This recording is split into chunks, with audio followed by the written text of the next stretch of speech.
Ambati Rambabu అధ్యక్షుడయ్యాడు. Party అధికారంలో ఉన్నప్పుడు అన్ని తానే వ్యవహరించిన అంబటి గుంటూరు జిల్లా అధ్యక్ష పదవిని స్వీకరించేందుకు సిద్ధం కావడం కొంత ఆశ్చర్యాన్ని కలిగిస్తుంది. సైన్యాధిపతి సైనికుడిగా మారినట్లు ఉందని ఆయన అభిమానులు అంటున్నారు. రేపల్లె నుంచి ప్రారంభమైన అంబటి రాజకీయ ప్రస్థానం సత్తెనపల్లికి చేరింది. అక్కడి నుంచి ఇప్పుడు గుంటూరుకు టర్న్ తీసుకుంది. అధ్యక్ష పదవి కేటాయింపు వెనుక లేళ్ల అప్పిరెడ్డి హస్తముందని టాక్. తన ఉనికి కోసం బలమైన మోదుగుల వేణుగోపాల్ రెడ్డిని అడ్డుకునేందుకు అధిష్టానంతో మాట్లాడి అంబటికి అధ్యక్ష పదవిని ఇప్పించారని సొంత పార్టీలోనే చర్చ నడుస్తుంది. ఈ క్రమంలో ప్రైమ్ 9 ప్రత్యేక కథనం.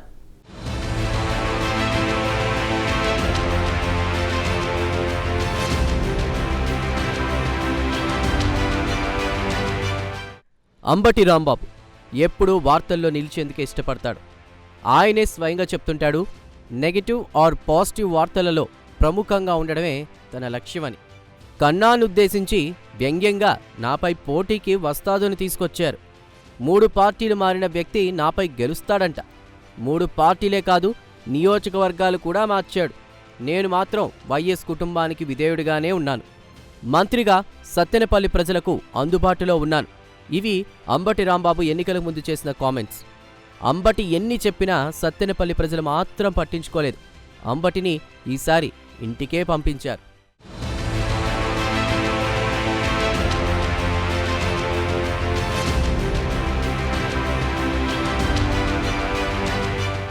ఓడిపోయిన తర్వాత పార్టీ ఆయన్ను పల్నాడు జిల్లా నుంచి గుంటూరు జిల్లాకు తీసుకొచ్చింది.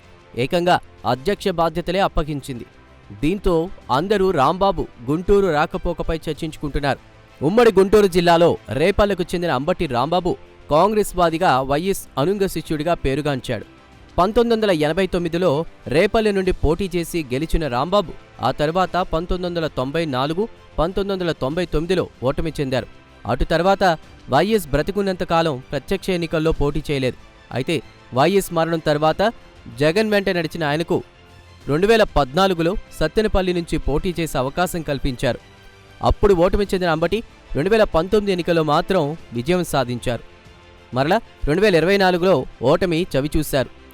సత్తెనపల్లి నుంచి 2 సార్లు ఓడిపోయిన అంబటి ఒకసారి విజయం సాధించాడు.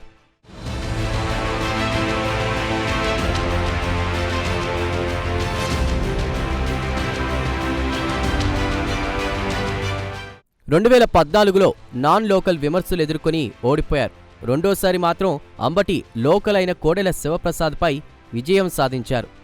మూడోసారి కన్నా అంబటి మధ్య ఢీ అంటే ఢీ అన్న స్థాయిలో పోరు నడిచింది. ఈసారి అంబటి ఓడిపోక తప్పలేదు. పల్నాడు జిల్లాలో ఉన్న సత్తెనపల్లి నియోజకవర్గం నుండి చిలకలూరుపేటకు వెళ్లాలని ఎన్నికల ముందు పార్టీ అంబటికి ఒక ప్రతిపాదన చేసింది. సత్తెనపల్లిలో స్థానిక రెడ్డి సామాజిక వర్గ నేతలకు అంబటికి పొసకలేదు. దీంతో నియోజకవర్గం మారాలన్న ప్రతిపాదనను పార్టీ చేసింది. దీనికి ఆయన ఒప్పుకోలేదు. ఓడిపోయిన తర్వాత కూడా ఆయన సత్తెనపల్లి ప్రజలకు అందుబాటులోనే ఉంటూ వచ్చారు.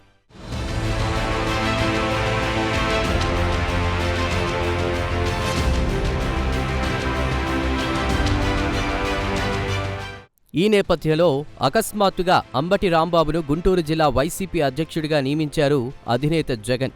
పల్నాడు జిల్లాలో ఉన్న ఆయనను గుంటూరు జిల్లాకు తీసుకురావడంపై ఇప్పటికే చర్చ నడుస్తోంది.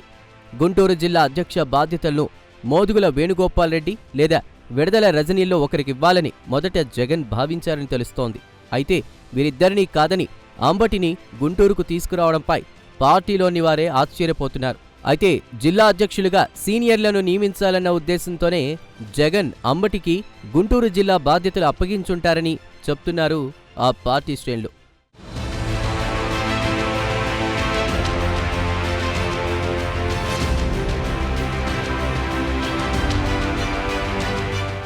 అయితే ఈ నియామకం వెనుక ఎమ్మెల్సీ లేళ్ల అప్పిరెడ్డి చక్రం తిప్పాడని టాక్ నడుస్తోంది. గుంటూరు పార్లమెంటు పరిధిలో 7 అసెంబ్లీ నియోజకవర్గాలున్నాయి. అధ్యక్ష పదవికి ముందుగా మోదుగుల వేణుగోపాల్ రెడ్డిని నియమిస్తారని వార్తలు వచ్చాయి. ఇక ఆయన నియామకం లాంఛనమే అని భావించారు అందరూ. గతంలో గుంటూరు వెస్ట్ నుండి టీడీపీ ఎమ్మెల్యేగా గెలిచారు మోదుగుల. నర్సరావుపేట నుంచి ఎంపీగా కూడా గెలిచారు.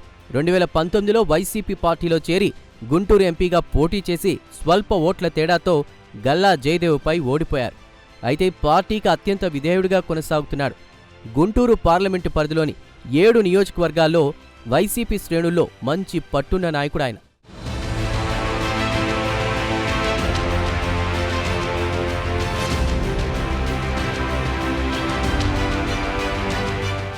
గుంటూరు పార్లమెంటులో ఇప్పటి వరకు లేళ్ల అప్పిరెడ్డి అన్నీ తానే వ్యవహరిస్తున్నారు. మోదుగుల జిల్లా అధ్యక్షుడిగా బాధ్యతలు తీసుకుంటే తన ప్రాధాన్యత ఉండదని అప్పిరెడ్డి భావించారట. తనకు అధిష్టానంతో ఉన్న పరిచయాలతో మోదుగుల వేణుగోపాల్ రెడ్డిని తప్పించారని సొంత పార్టీలోనే గుసగుసలు వినపడుతున్నాయి. దీంతో పల్నాడు జిల్లా సత్తెనపల్లి వైసీపీ ఇన్ఛార్జిగా ఉన్న అంబటి రాంబాబును గుంటూరు జిల్లా అధ్యక్షుడిగా ప్రకటించింది అధిష్టానం. అటు పల్నాడు జిల్లా అధ్యక్షుడిగా పీఆర్కేనే కొనసాగుతున్నారు. దీంతో అంబటి సత్తెనపల్లికి రామ్ చెప్పినట్లేనన్న ప్రచారం కూడా జోరందుకుంది. సత్తెనపల్లి ఇన్ఛార్జిగా ఎవరిని నియమిస్తారో వేచి చూడాలి మరి.